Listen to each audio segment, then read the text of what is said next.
Welcome to Eyes on Books, the Laguna Woods Village Video Club's book review. Today, we're so excited to be introducing you to Alka Joshi's The Henna Artist. My name is Barbara Greer, and this is my co-host, John Kelsall. John Kelsall. John, we've both enjoyed this book. And one of the things that was intriguing to me was how Alka wanted to describe her love affair with India, which is her home country. And so as I was reading the books, I was immersed in the beauty of India. And one of the things are the beautiful saris and all the colors like magenta, tangerine, peach, azure. These colors became vivid in my mind's eye. But I was also intrigued with the aromas of India because I love Indian cuisine. And so I could smell tamarind and curry and cinnamon and nutmeg. These aromas were really rich for me. But another sensual part of the book was the main character, Lakshmi, does therapeutic massage with her clients. And so I could smell aromatic perfumed oil with wonderful herbs that she would use to bring healing to her clients. So this expressed Alka's love affair of India. And that was the background for me in reading this book. But I wondered, what captured you when you read this book? I got caught up in her elegant depiction with words of the people. Yeah. She really brought them alive off the page for me, and the people was what captured me. I mean, I agree with you, I saw all those other things, but the people was what really captured my attention, and the intrigue that she so elegantly brought forward for us to read and make us continue reading regardless of what time we were reading it at night. But she's very good with words. And that's probably what also captured me. So you mentioned the characters, and of course her main character is Lakshmi. Mm-hmm. And Lakshmi has an intriguing backstory, but she's rather alchemical, not only in bringing healing to her clients, but also in the way she manages a very difficult transition in her own life. Mm-hmm. So that character is, of course, she's the main character. She's really rich. Were there any other characters that stood out for you as you read the book? Malik intrigued me. Yes. Because, here's this young man who is in his late teens, who appeared to have wisdom beyond his time, and very specifically protected her in unique and interesting ways. So he caught my attention because I see this young man with wisdom beyond his years, and anxious to see more of him, maybe in some of her future books. Well, I think the second novel is going to feature him, but we'll have to ask Alka. We're going to have Alka in a little while herself. So I know, isn't that cool? It's going to be so cool to bring her into the studio and to ask her about some of these characters. I felt that Malik was rather that archetypal child who, like you said, has wisdom beyond his years. And a lot of people talk about him as being her servant, but he was more than a servant. No. He was really a guide. He was a co-patriot, I think. Yes, in her development of her life. Yeah. But he also brought comic relief in his relationship with Maharishi's parakeet. Yes. and at that time in the book, we really needed some comedic relief, and that was really wonderful. Yes. One of the things that the author does in this book, which is I think speaks to so many different people, are the themes, the literary themes that she really enhances. So we have the individual striving to become in in antagonism of societal values. And that's a predominant theme in the book. And so she also brings in one of the most important themes of that determination and the heroism and the reach for something beyond oneself. And I think a lot of that has to do with the end of the occupation by the British. Oh, absolutely. The colonization. So they're now trying to reestablish themselves as individuals and Right. independent. But as a character. Yeah. So, yes, I think the different themes in the book They're all over the place. are so many. Just the one that I wanted to end with was the theme of redemption, which I feel that as in our community, as we go into retirement, there's often this wanting to redeem different things that we've experienced in life. And she brings the redemption in the character of Lakshmi's husband, Hari. So that's an important theme too. But just to end on, was this a chick flick book, John? Barbara, you're putting me on the hot seat here. On one point, I would say yes. On a second leg, I would say no. It's a great book for anybody to read. It's got so many different storylines that are intertwined so magnificently and captures your attention in so many different directions and has so many things to say. If you, to use a bad term, if you read between the lines, but not a chick flick book, no. If you wanted to be a chick flick book, you could make it that. But no, this is, I was sucked in many different ways, in many different levels. Beautifully written. I was extremely impressed in how well it is written and how she kept our attention to the very end. Absolutely. And even at the very end, you go, what? What's next? You're going, and I understand she's going to be doing a trilogy of books, so we have more to look forward to. Yes. But so let's take a little break, and what's going to happen? we're going to bring in Alka.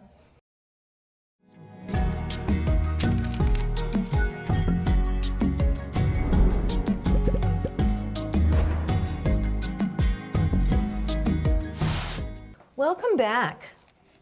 We're so excited to now welcome our guest, Alka Joshi, and the author of The Hen Artist.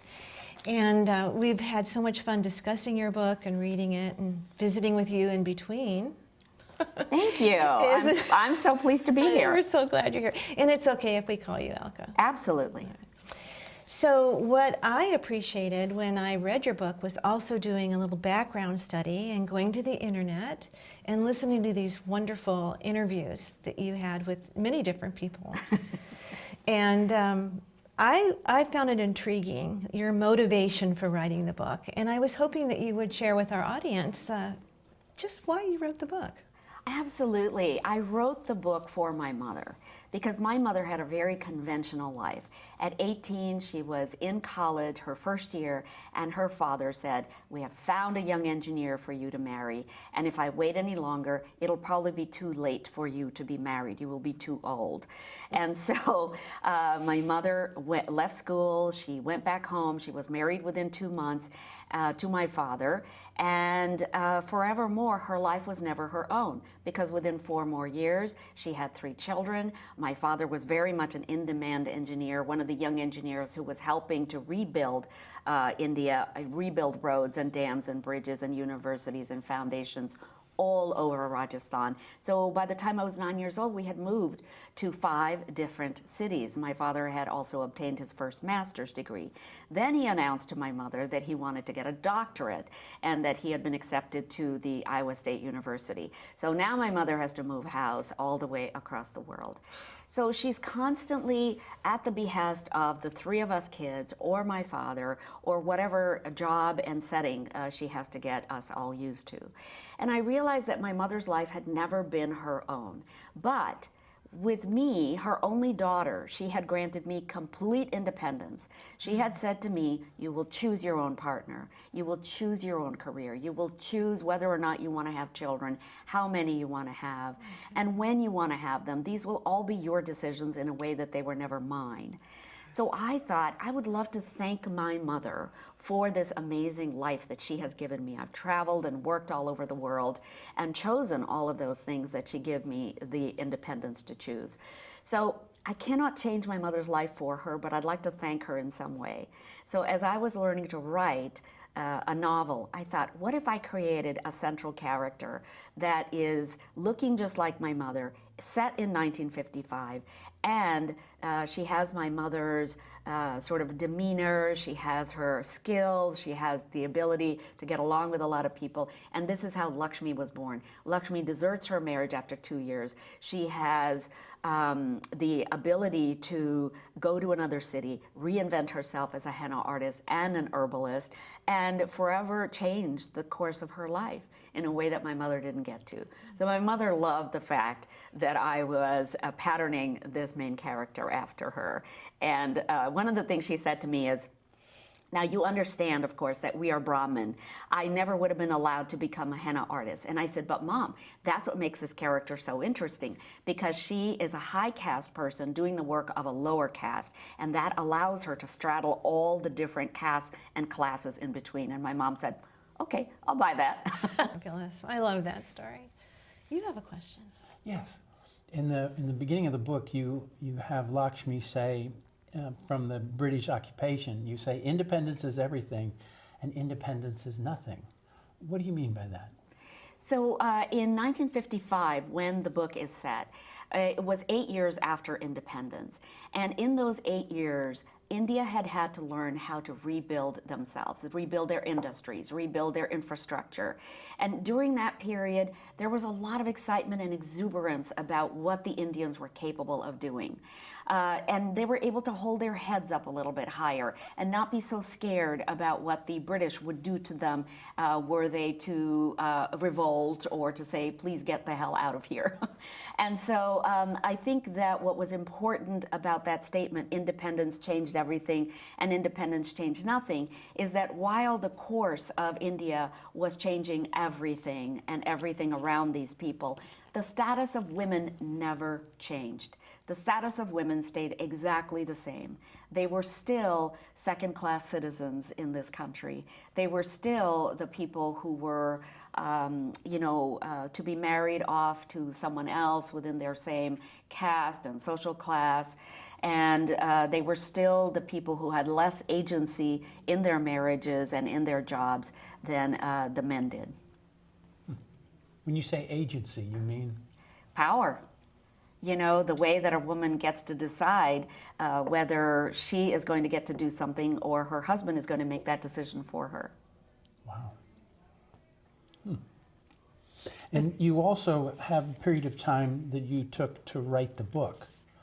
And I understand part of that time was taking your mother back to India to stay at your brother's condominium there, and you had some time to sit and talk with her and kind of reunite on different levels. Yes, exactly. So why 10 years? I mean, I can see a piece of that, but I don't understand all 10 years. Well, I had never intended to become a writer. So writing a novel was something I had to learn to do. I went through an MFA program, a Master's in Fine Arts program in creative writing.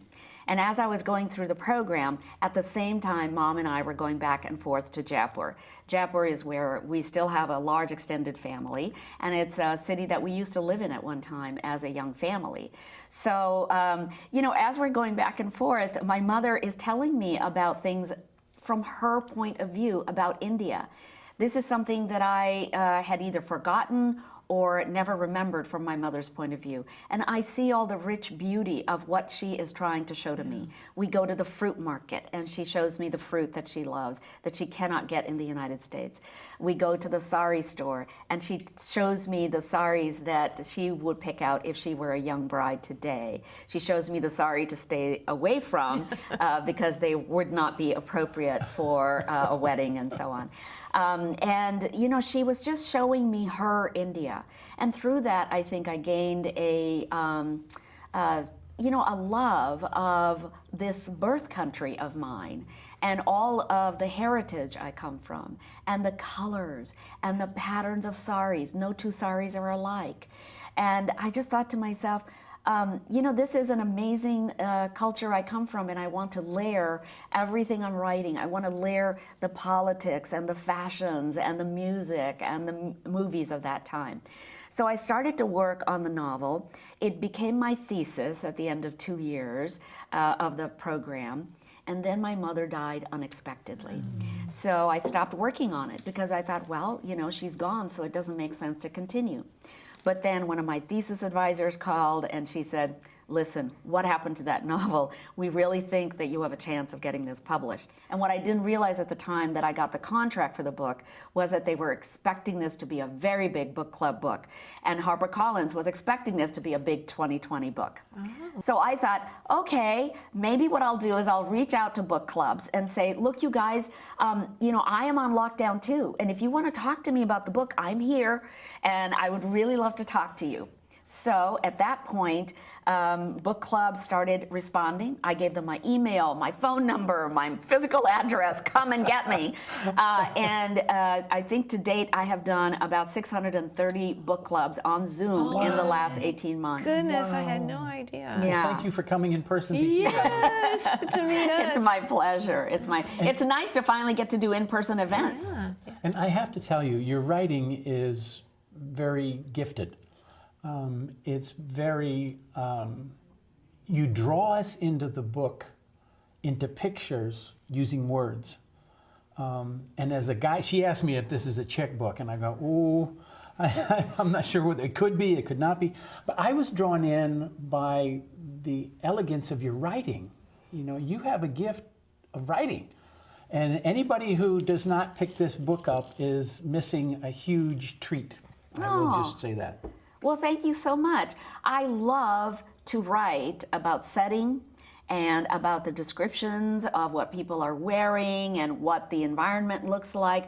I think this is something that comes from my advertising days because I wrote so many commercials, because I wrote so much dialogue for radio commercials.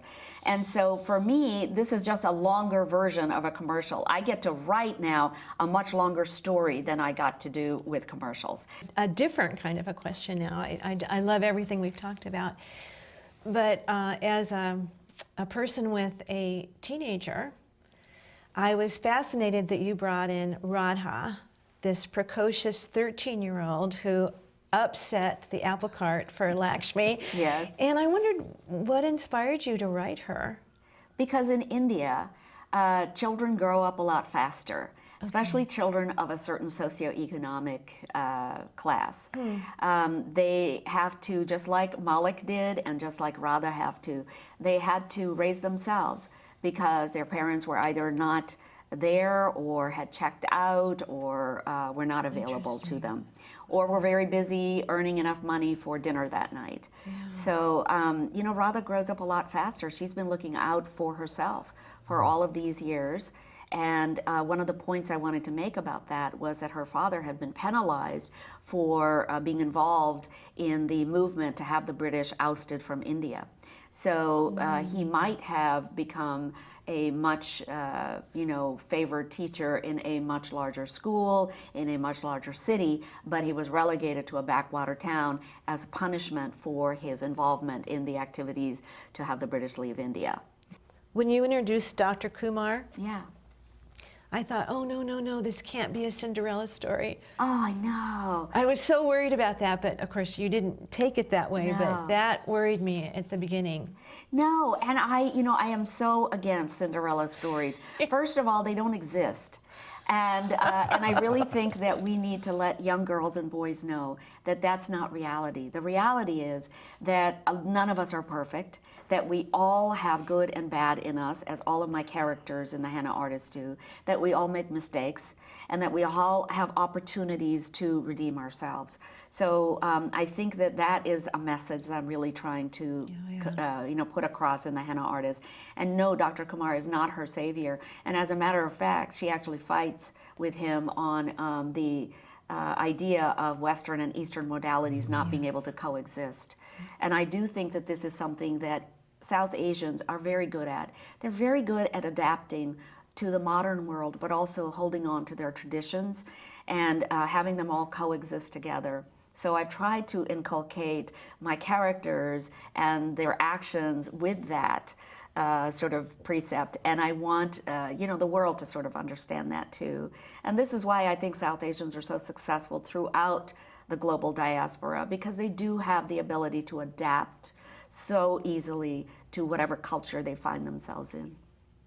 That's perfect. Yeah, well, that's really good. One just little quick side question. Why is Jaipur the pink city? Because at the time of Edward's coronation in England, he came to visit Jaipur, and the Maharaja of Jaipur decided that we would paint the entire city the color of hospitality, which is pink. Oh, Wow. interesting. So still today, the walls of the pink city, those are the original walls of the city itself, and all of the gates to the city and all of the passages through the city, those are all still every year repainted. Wow. In this kind of a pink coral color. Yeah. I like pink. It's beautiful. It's beautiful. And if you go to Jodhpur, which is the city that my brothers and I were born in, it's the blue city. So almost everything is painted blue in that city. And what does that Why stand blue? for? I don't know. I wish I could tell you, but I don't remember. I also like that you brought in some of the Hindu mythology Yeah. and religion. Yeah. I like that so much. Yeah, because I think it's important for everybody in the world to know that there are a lot of religions in this world. Some of them are monotheistic and some of them are polytheistic. And India is filled with lots and lots of gods and goddesses. And in the Hindu religion, everybody has the ability to choose which god or goddess they want to pray to. The world of the Muslims, that Yes. are also such an important part of Yes, and it's so South important Asia, for me, for people to understand around the world, that in India, Muslims and Hindus coexist in the same communities. They often run businesses together. They often will make movies together. Our 4 major movie stars are Muslim. Yeah, and so many of our major female stars have been Muslim. So I think that it's important for people around the world to realize that what they see in their media is not the reality of what actually coexists in India. We did want you to speak about the exciting news that The Henna Artist is going to be a Netflix series. So could you talk about that? Oh, this is so exciting. And I can finally talk about it because I've been given the green light. But yes, when I sold the option for The Henna Artist, I wanted to make sure that I went with the one production team out of the folks who wanted to buy the option. I wanted to go with a production team that I really felt would honor the work and would represent the South Asian community in its best light. And so Michael Edelstein is the executive producer who wanted to buy the option. And then he has a friendship with Frida Pinto, whom he knows very well. And he said, Frida, read this book. Tell me what you think. She read it and she said, I not only want to play Lakshmi, I will executive produce this with you. Oh my gosh. And then Michael has a first look deal with Miramax TV, so he got them on board. And then they all went out to pitch to the different streaming companies, hired a showrunner for the project, and stayed true to everything I wanted them to do. The first thing I said was, I'd like a TV series, not a movie, because I want a bingeable TV series. I think that there are so many layers There are so many. to this story that a 90-minute movie wouldn't do it justice. So he said, yes, fine. So we are putting together a group of episodes that are becoming a limited TV series in development at Netflix. Then I said to him, would you please populate the writer's room with females and with South Asians, because it's so important for South Asian stories to be told by South Asians in a way that they haven't been for such a long time. Usually stories that are coming from colonized nations are told by the colonizers or by foreigners who have lived there.